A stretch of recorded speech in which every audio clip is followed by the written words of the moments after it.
Hi friends, ഇന്ന് നമുക്കൊരു ചക്ക കിട്ടിയിട്ടുണ്ട്. അപ്പോൾ അത് നല്ലതുപോലെ പഴുത്തിട്ടുണ്ട്. നമുക്കൊന്ന് മുറിച്ച് നോക്കാം നല്ലതാണോ ഇല്ലേന്ന്.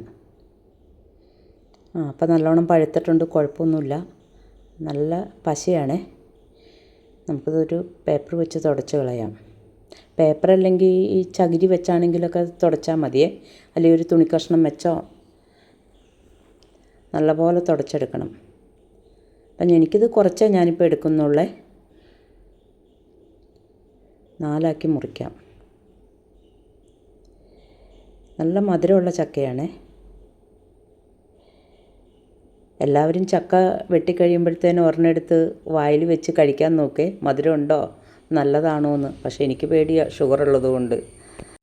ഈ പുളി വെച്ച് വരുന്ന സമയത്താണെങ്കിൽ എനിക്കിഷ്ടമാണ് കഴിക്കുന്നത്. ഇത്രയും പഴുത്ത് കഴിഞ്ഞിട്ടുണ്ടെങ്കിൽ ഞാനങ്ങനെ കഴിക്കില്ല. ചക്കയുടെ ആണെങ്കിലും ഒരെണ്ണത്തിൽ കൂടുതലൊന്നും കഴിക്കൂലേ. അപ്പോൾ ഇതൊക്കെ എല്ലാം നമുക്കൊന്ന് പൊളിച്ചെടുക്കാം. പെട്ടെന്ന് പൊളിക്കാനൊക്കെ പറ്റുമേ. ചിലതൊക്കെ പൊളിക്കാൻ ഇത്തിരി പാടായിരിക്കും. എല്ലാം നമുക്ക് ഇതേപോലെ തന്നെ പൊളിച്ചെടുക്കാം. കയ്യിൽ ഇത്തിരി വെളിച്ചെണ്ണ തുടച്ചിട്ടുണ്ട്, എന്നിട്ടാണ് ഞാൻ പൊളിക്കാൻ നിന്നത്. അല്ലെങ്കിൽ നിറച്ച് പശയായിരിക്കും. അപ്പോൾ ഈ ചക്കക്കുരുവൊക്കെ നമുക്ക് പിന്നീട് പൊളിച്ചെടുക്കാം. ഇനി നമുക്കിതൊന്ന് മുറിച്ചെടുക്കണം. 2 മുറിച്ചിടാം. കുക്കറിലേക്ക് ഇട്ട് കൊടുക്കാം. ഒന്ന് വേവിച്ചെടുക്കാം. ഈ കൂഴച്ചക്കയാണെങ്കിൽ നമ്മുടെ ഈ അരിപ്പയിലൊക്കെ ഇട്ട് നല്ലപോലെ കൈകൊണ്ട് ഇങ്ങനെ അമർത്തി തുടച്ചെടുത്താൽ അതിൻ്റെ നീരിങ്ങോട്ട് പോരും. ഇതിപ്പോൾ വരിക്കച്ചക്ക ആയതുകൊണ്ട് 2 മുറിച്ചിട്ട് കുക്കറിൽ ഇട്ടൊന്ന് അടിച്ചെടുക്കാം. എല്ലാം ഇതേപോലെ തന്നെ മുറിച്ചിട്ട് കൊടുക്കാം. ഇനി ഒരല്പം വെള്ളം ഒഴിച്ച് കൊടുക്കുക. ഒത്തിരി വെള്ളമൊന്നും വേണ്ട, ഒരു ഗ്ലാസ് വെള്ളം ഒഴിച്ചാൽ മതിയേ. എന്നിട്ടൊന്ന് വേവിക്കാൻ വെക്കാം. അപ്പോൾ ഇതിവിടെ ഇരുന്ന് വേവട്ടെ. അപ്പോൾ ഒരു 2 വിസിൽ കേട്ട് കഴിയുമ്പോൾ ഓഫാക്കി ഇടാം. അപ്പോൾ ഇതേ ചൂടൊക്കെ ആറിയിട്ടുണ്ട്, ആവിയെല്ലാം പോയിട്ടുണ്ട്. നമുക്കൊന്ന് തുറന്ന് നോക്കാം. ഉണ്ട്, നല്ലപോലെ വെന്ത് കുഴഞ്ഞിട്ടുണ്ടേ. ചിലതിനിങ്ങനെ നാര് കൂടുതലായിരിക്കും, അതുകൊണ്ടാണ് മുറിച്ചിടാൻ പറഞ്ഞത്. മുറിച്ചിടുമ്പോൾ ആ നാരങ്ങനെ അധികം കാണില്ല. ഇതിനിപ്പോൾ അധികം നാരൊന്നുമില്ല, നല്ലപോലെ വെന്തിട്ടൊക്കെ ഉണ്ട്.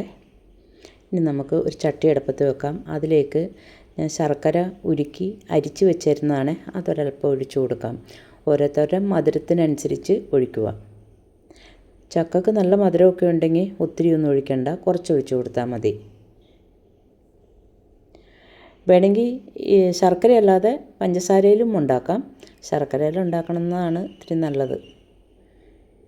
ഇനി ഇതിലേക്ക് കുറച്ച് തേങ്ങ ഇട്ട് കൊടുക്കാം. ഒരു ചെറിയ തേങ്ങ എടുത്തിട്ടുണ്ട്. ഇനി ഇത് നല്ലപോലെ ഒന്ന് മുരിയട്ടെ, ആ ശർക്കരയൊക്കെ ഇടുന്ന്. ഇനി ഇതിലേക്കൊരല്പം നെയ്യും കൂടെ ഒഴിച്ചു കൊടുക്കാം. അപ്പോൾ ആ ശർക്കരയും തേങ്ങയും നെയ്യും കൂടെ നല്ലപോലെ മുരിയുമ്പം നമ്മുടെ ചക്കയപ്പത്തിന് നല്ലൊരു ടേസ്റ്റ് ആയിരിക്കുമേ. ഇനി ഇതിൻ്റെ കൂടെ ഈ തേങ്ങയുടെ കൊത്ത് വേണമെങ്കിൽ നമുക്ക് നെയ്യിൽ വറുത്തിടാം. ഞാനിപ്പോൾ വറുത്തിട്ടിട്ടില്ല, തേങ്ങ മാത്രമേ ഇട്ടിട്ടുള്ളൂ. എന്നിട്ട് നല്ലപോലെ ഇളക്കി കൊടുക്കണം. നല്ലപോലെ മുരിയട്ടെ.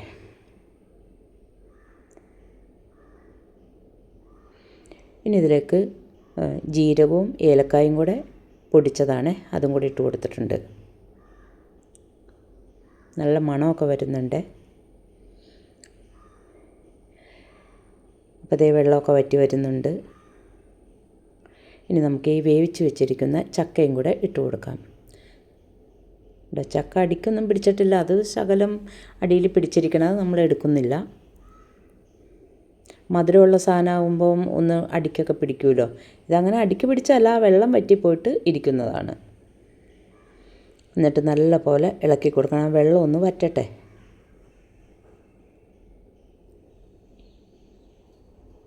അപ്പോൾ ഇവിടെ നല്ല മഴയാണേ. ഞാനിത് വൈകുന്നേരമാണ് ഉണ്ടാക്കുന്നത്. ഇനി നമുക്കിത് അടുപ്പത്തൊന്ന് മാറ്റാം.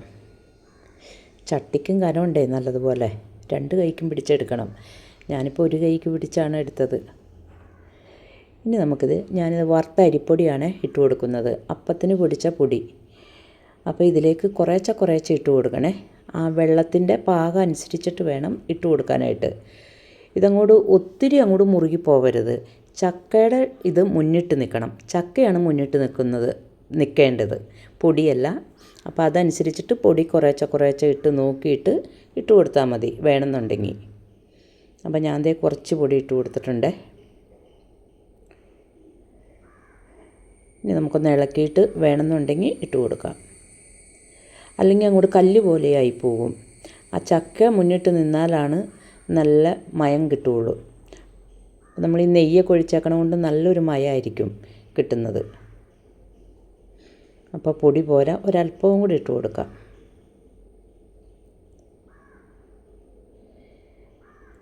എന്നിട്ടൊന്ന് ഇളക്കാം. ചക്ക കിട്ടുമ്പോൾ ഇതേപോലെ ഒന്ന് ഉണ്ടാക്കി നോക്കണേ. നല്ല പോലെ ഇളക്കി കൊടുക്കണം. ഇതുപോലെ ലൂസായിട്ടിരിക്കണം. ഇങ്ങനെ ലൂസായിട്ടിരിക്കണമെന്നും പറഞ്ഞുകൊണ്ട് നമ്മളിത് ആവിയിൽ വേവിച്ച് കഴിയുമ്പോൾ ഇത് മുറുകുവേ എന്ന് പറഞ്ഞാൽ ഒത്തിരി അല്ല, നല്ല മയത്തിലായിരിക്കും. നല്ലപോലെ ഇളക്കി വിടണം. അപ്പോൾ ദേ വഴനേല കിട്ടിയിട്ടുണ്ട്. ഞങ്ങളിതിന് ഇടനേല എന്നാണ് പറഞ്ഞത്. വഴനേലെന്നൊക്കെ പല സ്ഥലത്തേക്കും പല പേരുകളിലാണ് വന്നെ. ഞാനിത് പാലിൽ നിന്ന് കൊണ്ടുവന്നതാണ്. കുറേ നാളായി കൊണ്ടുവന്നിട്ട്. അപ്പോൾ കവറിലിട്ട് ഫ്രിഡ്ജിൽ വെച്ചേക്കുമായിരുന്നു. കുറച്ചൊക്കെ ഈ ഇത് നടുഭാഗവും കൊണ്ടിരുന്നതാണ്. സൈഡിലിരുന്നതൊക്കെ ഉണങ്ങിപ്പോയേ.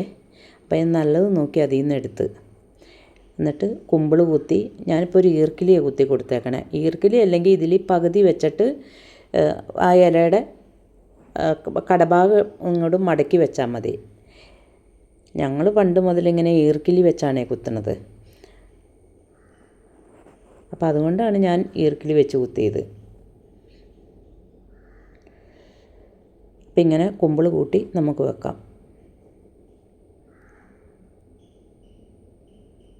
ഒരു 10-15 മിനിറ്റ് ഇരുന്നാൽ മതിയേ ആവിയിൽ. അപ്പോഴത്തേനും നല്ലപോലെ വെന്ത് കിട്ടുമേ. അപ്പം ഞാനിതിലേക്ക് ഇല തികഞ്ഞില്ല. അപ്പം 3 വാഴയിലയും എടുത്തിട്ടുണ്ട്, ഇല തികയാതെ ഇരുന്നത് കൊണ്ട്. നമുക്കത് അടച്ച് വെച്ച് വേവിക്കാം. ഇപ്പോൾ ഒരു 10-15 മിനിറ്റൊക്കെ കഴിഞ്ഞിട്ടുണ്ട്. അപ്പം നമുക്കത് തുറന്ന് നോക്കാം. ഞാൻ ഓഫാക്കി ഇട്ടേക്കുമായിരുന്നേ. എല്ലാം എടുത്ത് മാറ്റാം. നല്ലപോലെയൊക്കെ വെന്തിട്ടുണ്ട്. നല്ല രുചിയായിരുന്നേ. ഇനി നമുക്കിത് പുറത്തേക്ക് എടുത്ത് വെക്കാം. ചൂടുണ്ട്.